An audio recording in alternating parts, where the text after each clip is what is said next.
Hello दोस्तों, फिर से स्वागत है आप लोगों को आर्ट ब्रेन क्लास में। आज हम लोग करने जा रहे हैं 3ds मैक्स रिगिंग के सेकंड चैप्टर। तो यहां पे हम लोग सीखने वाले हैं एट्रीब्यूट होल्डर और रिएक्शन मैनेजर को। बहुत इजी है, तो टाइम वेस्ट ना करते हुए सीधा हम लोग चलते हैं। कैसा होता है कि रिगिंग में बेसिकली रिगिंग में कोई भी चीज कंट्रोल किया जाता है थ्रू कंट्रोलर, ना के ऑब्जेक्ट को पकड़ के एनिमेट किया जाता है। रिगिंग के बाद कोई भी एक्चुअली एनिमेशन के दौरान कोई भी ऑब्जेक्ट को हम लोग ऑब्जेक्ट को सिलेक्ट करके एनिमेट नहीं करते हैं। बहुत रेयरली देखा गया है कि कभी कोई फिक्स्ड ऑब्जेक्ट है लाइक बॉल टाइप या कुछ इस टाइप के, या फिर नॉर्मल कोई चीज़ पड़ा हुआ है उसको इधर से उधर करना है, जस्ट रोटेट करना है, मूव करना है, तो उसके लिए हम लोग ज़्यादातर क्या करते हैं, ये ऑब्जेक्ट को पकड़ के ही उस पर एनिमेशन प्ले करते हैं। बट कैसा है कि ज़्यादातर जगह पे ऑब्जेक्ट को सेलेक्ट करके एनिमेट करना अलाउ नहीं होता है। मैक्सिमम जगह के अलाउ क्या किया जाता है कि आप पहले ऑब्जेक्ट को रिग करोगे और रिगिंग में कंट्रोलर रहेगा और कंट्रोलर के थ्रू आप उसको एनिमेट करोगे। कंट्रोलर के थ्रू एनिमेट करने का बहुत सारा तरीका होता है, तो उसमें से एक होता है कि you can animate through the attribute also. वहां पे आपको कोई भी ऑब्जेक्ट का स्पेसिफिक एट्रीब्यूट भी आप सिलेक्ट कर सकते हो। मैं आपको सिंपल सा दिखाता हूं कि किस तरीके से आप एट्रीब्यूट को कनेक्ट कर सकते हो। लाइक मुझे कैसा है, मैं एक बॉक्स लेता हूं, लास्ट डे का लाइक मैं क्यूब ले लेता हूं।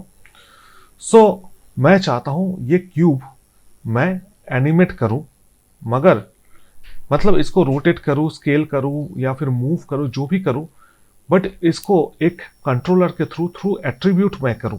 एट्रीब्यूट मतलब जब भी हम लोग देखते हैं तो यहाँ पे हम लोग जब इसको सेलेक्ट करते हैं और इसके पैरामीटर पे जाते हैं, तो पैरामीटर पे ये जितने भी चीज आपको मिलते हैं ये सब इस ऑब्जेक्ट का एट्रीब्यूट होता है। ठीक है, पैरामीटर के अंदर लाइक लेंथ एक एट्रीब्यूट है, उसका विड्थ एक एट्रीब्यूट है।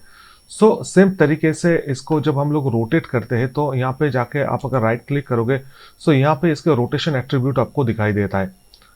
ठीक है, तो आप चाहो तो इस रोटेशन का एट्रीब्यूट आप यहाँ पे जैसे इस जगह पे क्या होता है कि बाय डिफॉल्ट इस जगह पे आपको सिर्फ इसके पैरामीटर के एट्रीब्यूट्स दिखाई देते हैं, बट आपको यहाँ पे कोई भी रोटेशन या मूवमेंट्स के लिए आपको डायरेक्ट यहाँ से टूल से ही आपको हैंडल करना होता है। बट मैं अभी इस चीज को हैंडल करूंगा एक कंट्रोलर के थ्रू। मैं काम करता हूं, मैं यहाँ पे इसको बड़ा कर लेता हूं और मैं इसके लिए एक कंट्रोलर क्रिएट करूंगा। कंट्रोलर क्रिएट करने के लिए मैं कहीं से भी कंट्रोलर क्रिएट करता हूं। मैं यहाँ से शेप में जाके मैं यहाँ पे टेक्स्ट लेता हूँ, टेक्स्ट लेके यहाँ पे लिखता हूँ कि क्या लिखूंगा, controller. Like as a text मैं इस टेक्स्ट के एक नाम दूंगा, वहां पे मैं लिख दिया कंट्रोलर। कोई भी चीज को एज ए मैं कंट्रोलर बना सकता हूँ, कोई भी ऑब्जेक्ट को कंट्रोलर बना सकता हूँ, कोई भी ऐसे टेक्स्ट को कंट्रोलर बना सकता हूँ। मैं यहाँ पे लिखूंगा कंट्रोलर। मैं कंट्रोलर मैंने इसका नाम दे दिया। अभी कैसा है कि इसको मुझे छोटा करना है, मैं छोटा कर लूं। ये जस्ट ये आपका कंट्रोलर है, ये कुछ भी नहीं करता। इसको सिलेक्ट करोगे तभी ये आपको ये कहीं पे भी रहे। ये थोड़ा मैंने दूर भी रखा तो उससे भी कुछ फर्क नहीं पड़ेगा, क्योंकि इसको ना मूव करना है, ना रोटेट करना है, ना कुछ करना है, इसको कुछ नहीं करना है। इवन आप चाहो तो इसके सारे कंट्रोल्स ऐसे सिलेक्शन के भी पूरा कंट्रोल आप बंद करके रख, मतलब सिलेक्ट होगा बट ना ये मूव होगा ना ये रोटेट होगा ना। तो फिर आप क्या करते हो, हायरार्की में जाके लिंक इन्फो में जाके आप चाहो तो इसके मूव, रोटेशन और स्केल जहां तक मैंने बना के दिया ये सब कुछ रहेगा, और ये मैंने बंद कर दिया। तो आप वापस इसको सिलेक्ट करके मूव करने जाओगे, देखो ये मूव नहीं होगा, सिलेक्ट तो होगा, ना तो रोटेट होगा ना तो स्केल होगा। देखो कुछ भी नहीं हो रहा है क्योंकि सारी चीज मैंने लॉक कर दिया यहाँ से। जस्ट मैं यहाँ से इसको लॉक कर दिया, ये सिर्फ एज ए ऑब्जेक्ट सिलेक्ट होगा या एज ए कंट्रोलर या एज ए एक आइकॉन के बेस पे ये सिलेक्ट होगा। तो मुझे क्या करना है, मुझे इसको Z एक्सिस पे रोटेट करना है, मगर इस कंट्रोलर के थ्रू करना है। ओके, किसको करना है, इस बॉक्स को मैं Z एक्सिस पे रोटेट करूंगा। Z एक्सिस का रोटेशन का मतलब है इसको मैं बिल्कुल इस तरीके से रोटेट करूंगा, बट इस कंट्रोलर के थ्रू। तो मैं क्या करूँगा, इस कंट्रोलर को सिलेक्ट करूँगा और कंट्रोलर को सिलेक्ट करके मैं यहाँ पे जाके किस जगह पे, यहाँ पे जाके मैं मॉडिफाई से मैं बोलूँगा, मॉडिफाई के अंदर मैं यहाँ से मॉडिफाई लिस्ट पे एक दैट इज अनदर लिस्ट, इसमें आपको मिलेगा एट्रीब्यूट होल्डर। सी मॉडिफाई लिस्ट के अंदर आपको एट्रीब्यूट होल्डर मिल जाएगा, तो एट्रीब्यूट होल्डर आप सिलेक्ट करोगे, ठीक है। बट यहाँ पे आपको कोई भी एट्रीब्यूट नहीं दिखा रहा है, क्योंकि एट्रीब्यूट को आपको क्रिएट करना होता है। कैसे आप एट्रीब्यूट क्रिएट करोगे? आपको एनिमेशन में आना पड़ेगा, ऑब्जेक्ट को सिलेक्ट करो, कम टू द एनिमेशन, और एनिमेशन में आने के बाद आप यहाँ पे आपको मिलेगा पैरामीटर एडिटर। जैसे आप पैरामीटर एडिटर को ऑन करते हो तो आपको यहाँ पे एक फ्लोटिंग विंडो आया है कि पैरामीटर के ऊपर बेस करके से इसको बहुत कुछ एक बार में आपको देखने का ज़रूरत नहीं है।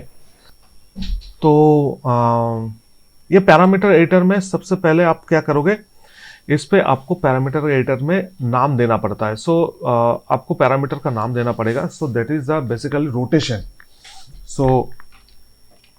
इसका नाम दोगे लाइक आप कोई भी नाम दो, ऐसे रोटेशन, इसमें Z, क्योंकि Z एक्सिस पे मैं रोटेट करूंगा, so that's why I put the name as a Z। तो मैंने Z एक्सिस रोटेशन का मैंने नाम दिया। कितना, यहाँ पे ना रेंज सिलेक्ट कर सकते हो, इसका ना एक लिमिटेशंस होता है, यहाँ पे अनलिमिटेड रोटेट नहीं हो सकता है। यहाँ पे आप एक रेंज बता सकते हो कि कहाँ से लेके कहाँ तक का रोटेशन होगा, मतलब कितने फ्रेम से, मतलब कितने से कितने तक का रोटेशन है। फ्रॉम 0 to 100, मेरा यहाँ पे 0 to 100 में मैं काम करता हूँ, इसको माइनस रोटेशन भी दूंगा। दैट्स वाई -100 to +100 का मैंने रोटेशन यहाँ पे क्रिएट कर रहा हूँ, और यहाँ पे डिफॉल्ट मैं 0 करूँगा, ठीक है। नीचे आ जाओगे तो आपको नीचे यहाँ पे टेस्टिंग एट्रीब्यूट, आपको यहाँ पे देखो ये स्क्रोल जैसा मिल रहा है। ये तो बाय डिफॉल्ट जैसे हम लोग देखे इसके पहले, और आप चाहो तो इसको यहाँ पे स्पिनर के जगह पे, इसको कहते हैं स्पिनर, ये स्पिनर के जगह पे आप यहाँ पे स्लाइडर भी सिलेक्ट कर सकते हो। देखो यहाँ पे स्लाइडर आ चुका है। There is a right slider to left, यहाँ पे सेंटर में है 0 में, ये राइट टू लेफ्ट पे आप जा सकते हो। राइट पे जाओगे आपका प्लस वैल्यू, लेफ्ट पे जाओगे आपका माइनस वैल्यू। मैं दोनों ही आपको क्रिएट करके दिखाता हूँ। तो सबसे पहले मैं Z एक्सिस पे आपको स्पिनर के थ्रू दिखाता हूँ, उसके बाद मैं एक स्लाइडर क्रिएट करके दिखाता हूँ। मैं यहाँ पे जाके यहाँ पे स्पिनर को हटा के स्लाइडर को हटा के स्पिनर को मैं डाल देता हूँ। यहाँ पे स्पिनर आ चुका है। मैं स्पिनर ज़्यादा प्रेफर करता हूँ। स्पिनर पे जाके मैं यहाँ पे बोलूँगा ऐड। तो जैसे मैं ऐड किया, इस जगह पे देखो यहाँ पे मुझे स्पिनर मिल चुका है। ये देखो यहाँ पे मुझे रोटेशन Z का एक स्पिनर मिला है, custom attribute rotation Z is a spinner. तो जैसे आपका हो जाए, फिर आप दूसरा कर सकते हो, इसमें पैरामीटर का दूसरा नेम दो, लाइक इस पे मूव दे सकते हो। कौन से एक्सिस पे, लाइक ये Y एक्सिस पे मूव करेगा। इसका नाम दूंगा मैं मूव Y। तो यहां से बिल्कुल इस तरीके से आप कितना भी चाहो अलग अलग पैरामीटर, अलग अलग कंट्रोल्स क्रिएट कर सकते हो। मूव Y करके -100 to +100 मैं रख देता हूं, या फिर -10 to +10 भी आप कर सकते हो। और यहाँ पे स्पिनर के जगह पे मैं स्लाइडर रखता हूं। तो मैं यहाँ पे ऐड करूंगा। देखो रोटेशन आया आपका, रोटेशन Z आया as a spinner, but move Y आया एज अ स्लाइडर। बट अभी इस पे कुछ भी करोगे, देखो कुछ फर्क नहीं पड़ेगा। क्यों? क्योंकि अभी तक कोई रिलेशन मैंने सिलेक्ट हुआ ही नहीं। इसके रिलेशन, इसको लिंक करना पड़ेगा ना, रिलेशन देना पड़ेगा। यहां पे कंट्रोलर के ऊपर जाकर राइट क्लिक करो, come to the where parameter. यहां पे वेयर पैरामीटर से मैं इसको कनेक्ट करने जा रहा हूं, वेयर पैरामीटर। बट यहां पे ट्रांसफॉर्म ऑब्जेक्ट के अंदर नहीं, मॉडिफाइड ऑब्जेक्ट के अंदर attribute holder, custom attribute, rotation Z। देखा यहाँ पे 2 आया है custom attribute, move Y and rotation Z, मैंने 2 बनाया। रोटेशन Z को मैंने सिलेक्ट किया और मैं इसके ऊपर जाके क्लिक करूंगा। और इसके किसके साथ करना है? इसके ट्रांसफॉर्म के साथ करना है। ट्रांसफॉर्म रोटेशन, कौन सा? Z रोटेशन के साथ। मैंने Z रोटेशन के साथ कर दिया।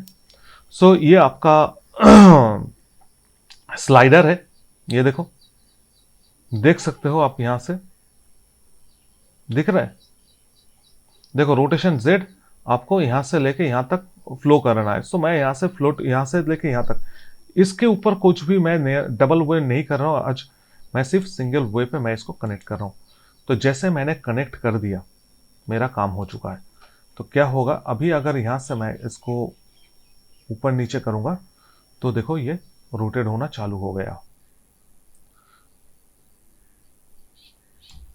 समझ में आया? सो इसको ऊपर जाऊंगा, वैल्यू दे सकता हूं यहां पे।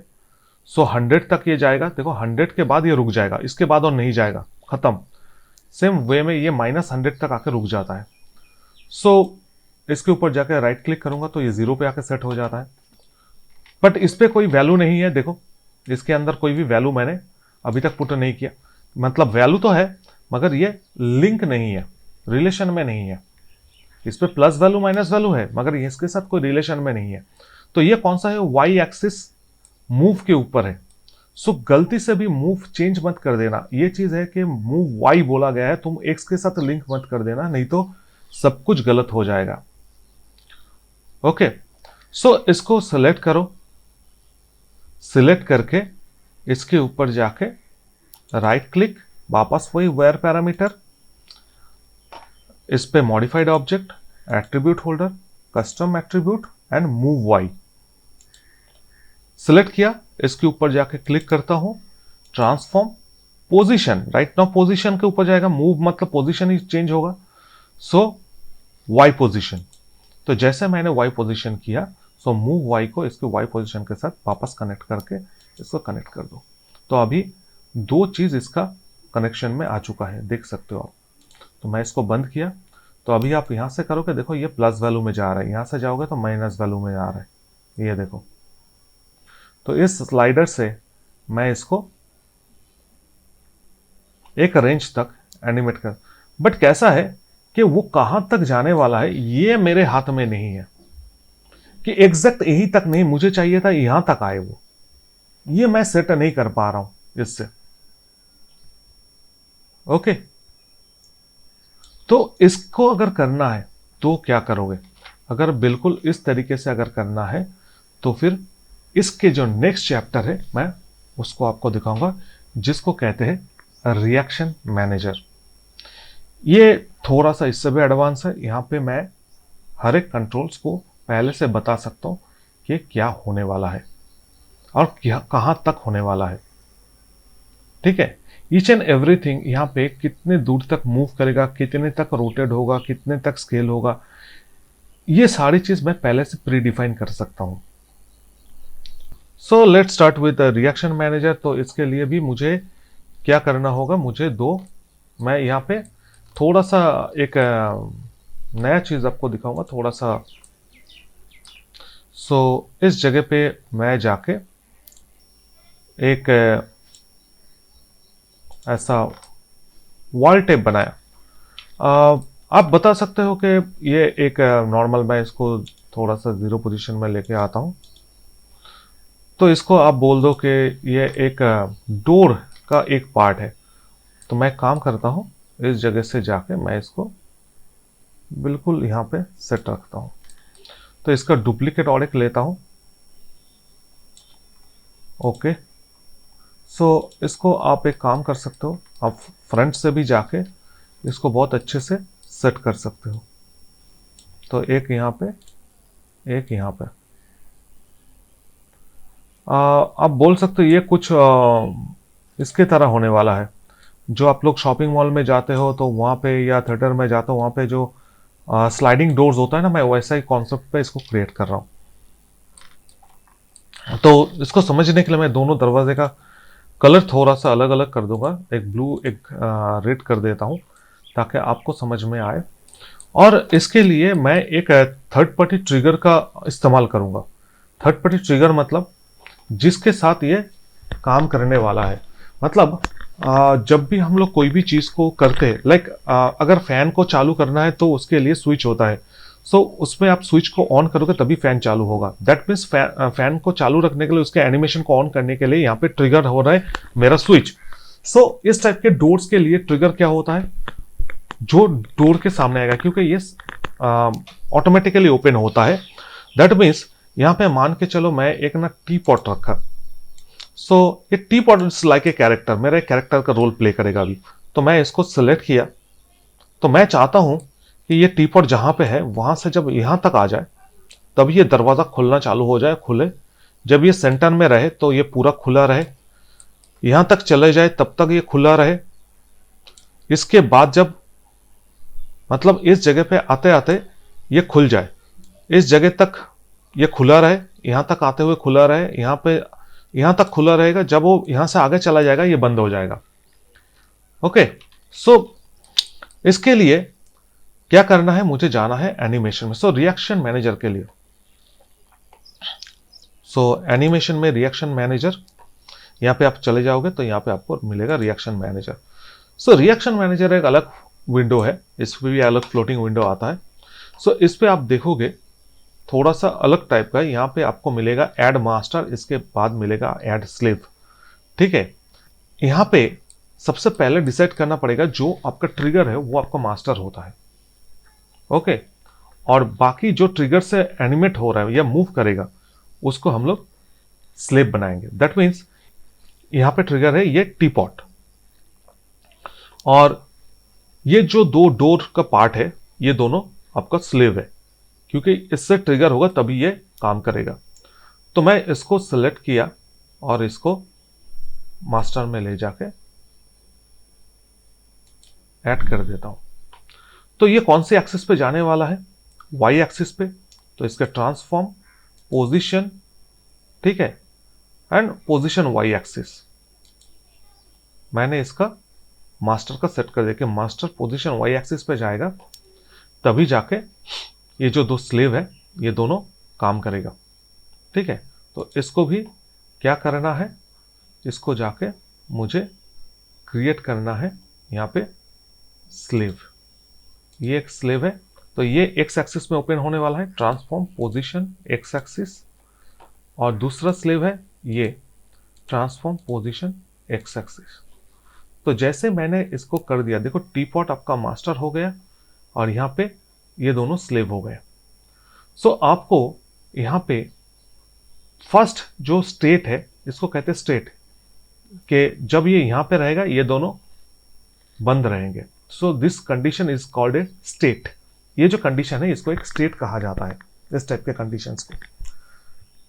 तो मैं यहां पे क्रिएट मोड को ऑन करूंगा नीचे, और पहला स्टेट तो मेरा तैयार है। दूसरे स्टेट के लिए इसको वाई एक्सिस पे आगे लेके जाऊंगा यहां तक, और इसको और एक स्टेट डिक्लेयर करूंगा कि यहां तक आते आते मान लो ये खुल जाएगा। ठीक है, ये क्या होगा, ये यहां पे चला जाएगा और ये यहां पे चला आएगा, तो दोनों खुल जाएंगे। तो ये एक स्टेट है, तो यहां पे और एक स्टेट मैं अलाउ किया। सो देख सकते हो यहां पे ग्राफ पे भी आपको समझ में आ रहा है कि ये दोनों प्लस माइनस वैल्यू पे ऐड हुए। ये देखो ग्राफ ऊपर की तरफ जा रहा है, इसका नीचे की तरफ आ रहा है दोनों का। इसके बाद ये जब तक यहां तक नहीं पहुंचते तब तक ये खुला ही रहेगा, जैसा मैंने कहा। सो यहां तक और एक स्टेट। सो देखो ये दोनों ओपन है, तो अभी सेम पोजीशन में, तो यहां पे लीनियर लाइन आ चुका है इस ग्राफ पे। तो इससे आपको समझ में आएगा कि मेरा क्या फंक्शन हो रहा है। और यहां से लेके जब ये आगे चला जाएगा तो ये दोनों वापस अपने जगह पे आने वाले हैं। तो आप इसको बिल्कुल इस जगह पे लेके आओ। आप अगर वैल्यू से भी करना चाहो तो वैल्यू से भी कर सकते हो, डायरेक्ट ट्रांसफॉर्म वैल्यू लेके भी आप बिल्कुल उसको कर सकते हो। तो आप यहाँ पे और एक स्टेट डिक्लेयर करो। ये देखो वापस ये बंद हो गया, तो उसका भी पता चल रहा है। ये देखो ये ओपन हुआ था, ये सेम पोजीशन में था, ये जगह पे, इस जगह पे ये वापस ये अपने पोजीशन में आ चुका है। सो आप चाहो तो इस ग्राफ से भी इसको हैंडल कर सकते हो। यहाँ पे भी इस ग्राफ में भी इसको हैंडल करने का ऑप्शन है। तो जैसे हो गया, सबसे पहले आप क्या करोगे, इस क्रिएट मोड को बंद करोगे, इसका अभी ऑप्शन देखने के लिए। बस आप इसको यहाँ से अभी पीछे लेके आ जाओ। देखो यहाँ पे रहेगा, कुछ भी नहीं होने वाला है। जैसे अभी आप यहाँ से आगे लेके आओगे, ये देखो इस जगह को जैसे क्रॉस करके आगे आएगा, दिख रहा है, जैसे इस जगह को क्रॉस किया यहाँ तक खुल गया, इसके अंदर गया, देखो यहाँ तक आया, कुछ नहीं हुआ, जैसे यहाँ पे आया ये खुल गया, उसके रेंज पे आ चुका है, उसके सेंसर जैसा उसका सेंसर होता है ना, वैसा बिहेव करेगा। अभी यहाँ तक आ जाएगा, ये पूरा खुल जाएगा, ये बीच में रहेगा, पूरा खुला रहेगा, यहाँ तक रहेगा, वापस इसको जो क्रॉस करेगा ये बंद हो जाएगा।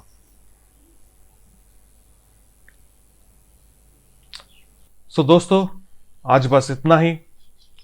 उम्मीद होगा कि आप लोगों को मेरा ये ट्यूटोरियल भी अच्छा लगा है, और अगर अच्छा लगा है तो एक लाइक दे दीजिए, और आपने अगर सब्सक्राइब अभी तक नहीं किया है तो इस चैनल को सब्सक्राइब कर लीजिए, और बेल आइकन को ज़रूर हिट करके रखिए, ताकि जब भी मेरा कोई भी नया ट्यूटोरियल आए उसका सबसे पहला नोटिफिकेशन आपके पास ही पहुंचे। Thank you so much, thanks for watching, bye bye.